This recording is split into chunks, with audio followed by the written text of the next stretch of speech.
The Spot, National Film Board's up-to-the-minute report on what's going on somewhere in Canada. This week and every week, NFB camera crews are on the spot where things are happening, recording the varied and colorful life of Canadians. Tonight, we invite you to join a Film Board crew with Fred Davis on another location. This is Fred Davis speaking to you from Vancouver, British Columbia. There are many interesting aspects to this city. It's the gateway to the Orient, it has an excellent harbor, and its moderate climate produces very little snow. But in today's on-the-spot assignment, we'd like to introduce you to an unusual citizen of Vancouver. His name is Doug Hepburn, and his address is 916 Commercial Drive. There's nothing unusual about the street or the number. Commercial Drive is an ordinary thoroughfare on the east side, such as you will see in any Canadian city. Nor is there anything unusual about number 916. It's a gymnasium operated by one Nick Kreshniski.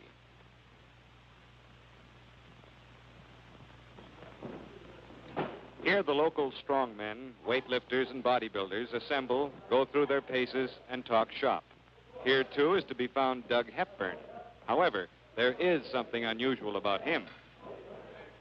He is known as the strongest man in the world. Say, look at that. Hell, Braun, no brains. Yeah, but some people got neither.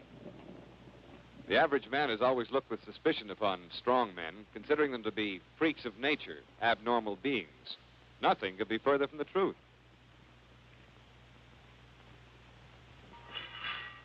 In fact, many strong men started out life as weak or handicapped children, objects of ridicule by their classmates. So for some, it was a real struggle toward physical perfection. In the terms of the sport, this is known as making it the hard way. Doug Hepburn is one of those who made it the hard way. Although that weight he's lifting now is about 550 pounds, down below, his underdeveloped right leg is a reminder of his early school days when other kids made fun of his deficiency. Perhaps that is why you rarely find bullies among really strong men. Another common misconception is that the exercises in which strong men or weightlifters indulge are unnatural, that they put a strain on the body that it wasn't intended to take. Doug, I understand that you don't follow that claim about exercises like this and the use of the muscles being unnatural. No, this is a completely natural exercise, and it's one of the best ways to develop the body. Well, everybody is born with the same set of muscles, is that so?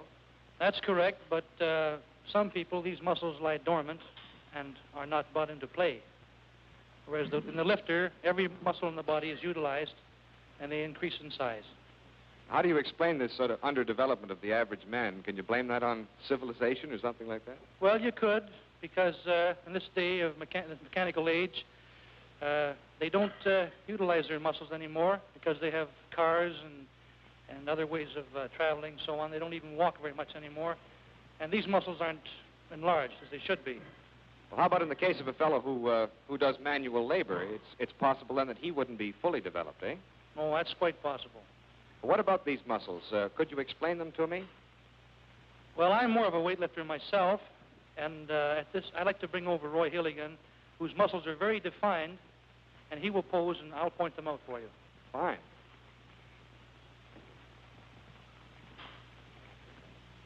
Roy won the Mr. America title in 1951. Roy, would you care to show Fred here the various muscle groups? Okay, we'll start from the top. First, there are the pectoral muscles of the chest. Next, the trapezius muscles behind the neck. The deltoid muscles of the shoulders. The bicep muscles on top of the arms.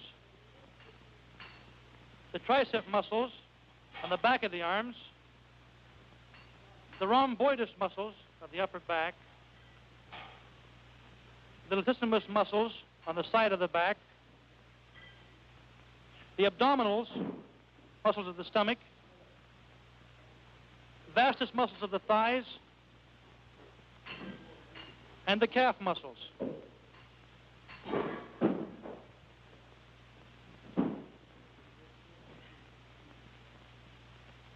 Oh, I see what you mean. Oh, well, let's change the subject. Doug, who is this fellow up here on the trapeze? Bill Kovatis. Kovatis, is that right? That's right. Bill, Doug tells me that you had a movie named after you. Is that right? That is correct. What's the idea of this trapeze work? Oh, I'm getting in condition for my new act. What is that?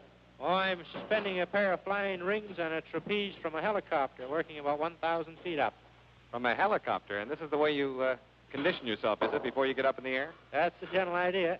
That sounds like a thrilling way to make a living. Doug, is there any basic difference between weightlifting and bodybuilding? Yes, there is.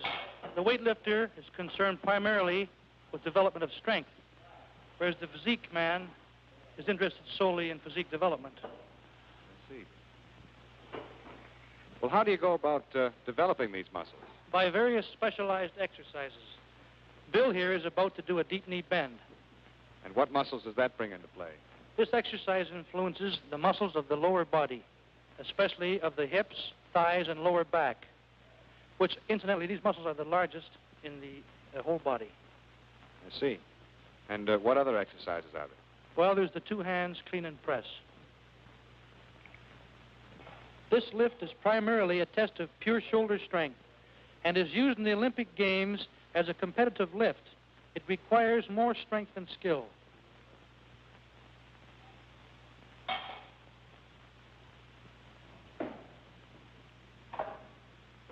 Then there's the two-hand deadlift, where stress is placed upon the muscles of the lower back, thighs, and the upper region of the shoulders. You'll notice that he uses the reverse grip. This prevents the bar from rolling in the hands.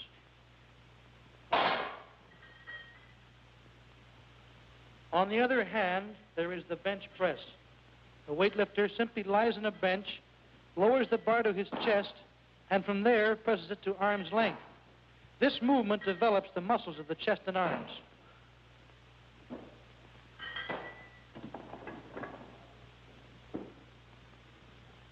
Of course, there are many variations to these exercises. I see. Doug, as a novice, I've always been interested in these barbells. What does this one weigh? You try it for yourself. I'll try.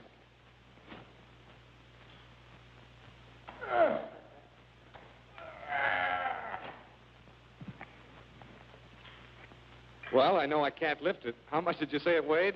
Same as I do, 280 pounds. 280. Let me see you lift it. All right.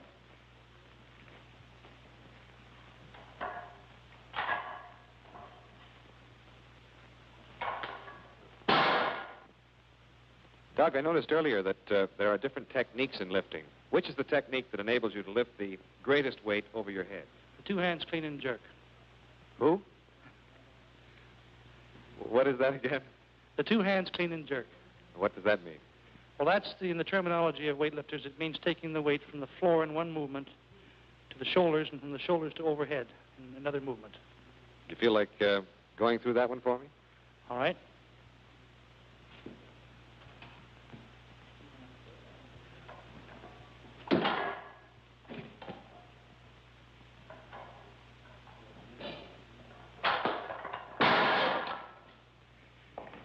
Man, that's another accomplishment. Is that your limit there? Were you lifting your limit? No. What is your limit on that particular movement? 380 pounds. Is that one of your world records? No, it isn't, but I hold 6 other world records. I heard that you were in Stockholm last August for the world, is it, what do you call them, world championships? World championships, yes. What did you accomplish there? I won first place.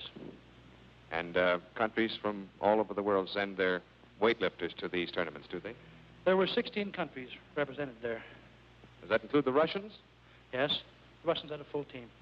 And what kind of opponents are they? Well, they won first place, and they're tops. Why is it that they've got such good athletes? Is there any particular reason in the weightlifting field? Well, they have a great deal of interest over there in athletics. There's, I guess there's up maybe 2 or 3 million lifters over in Russia lifting. So in that case, they'd have quite a choice to send their top men to championships, wouldn't they? That's right. If they're that interested, then I imagine they would know about you since you hold a world record there. Well, I'm probably known better over there than I am here in Canada. Not so loud, the Mounties might be watching. Well, Doug, I'd say you'd earned a rest for a moment. Obviously, strength and muscles hold the spotlight around here. But there's another aspect of the place I'd like to introduce you to now. Time was when a gymnasium of this sort was strictly a man's world, but not anymore. The young lady of today is ever conscious of her appearance. And here in the weightlifter's domain, the girls adapt the exercises and gym equipment to aid them in improving figure contours, suppleness, and poise. Of course, they're not interested in breaking any weightlifting records, but then they don't have to. Getting back to the subject of accomplishments in strength, you've probably all seen pictures and examples of sensational stunts. Our friend Doug Hepburn has his own ideas about this. Doug, this business of fellows climbing up telegraph poles with horses on their backs and bending coins in their hands and breaking chains, is that all legitimate? Well, Fred, some are phony. Some tricks require considerable strength, and others are easier than they look. Well, the ones that are easier than they look, what would be an example of a trick like that? Well, for instance, take this tomato juice tin here. Watch this.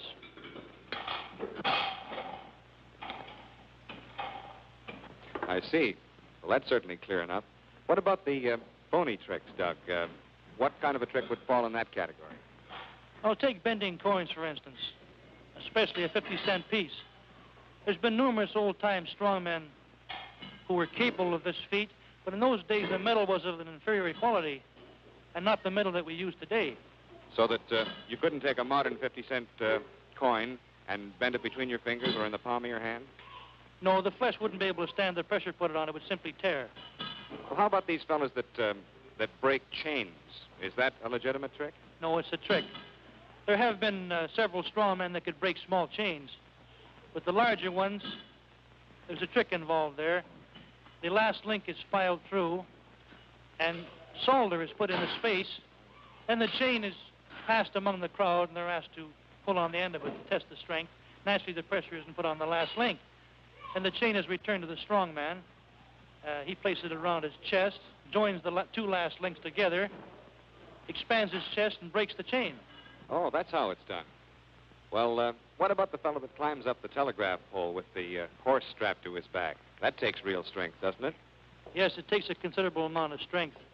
However, there's a knack to this trick due to the fact that the steps in the whole pole are spaced very closely together, and the strongman inches his way up to the top. Does that mean, then, that if he used a regular telegraph pole with the wide steps, that he couldn't make it? No, he couldn't, although he's a very strong man. Well, how does this accomplishment compare to weightlifting? It requires a lot more strength for a champion weightlifter to do a deep knee bend. Personally, I don't go in for these stunts myself. Have a cigar. Well, thanks a lot, Doug. And I'm afraid with that, it's time for us to leave. This is Fred Davis speaking to you from the Grandview Gymnasium in Vancouver, where we've been visiting with the world's strongest man, Doug Hepburn.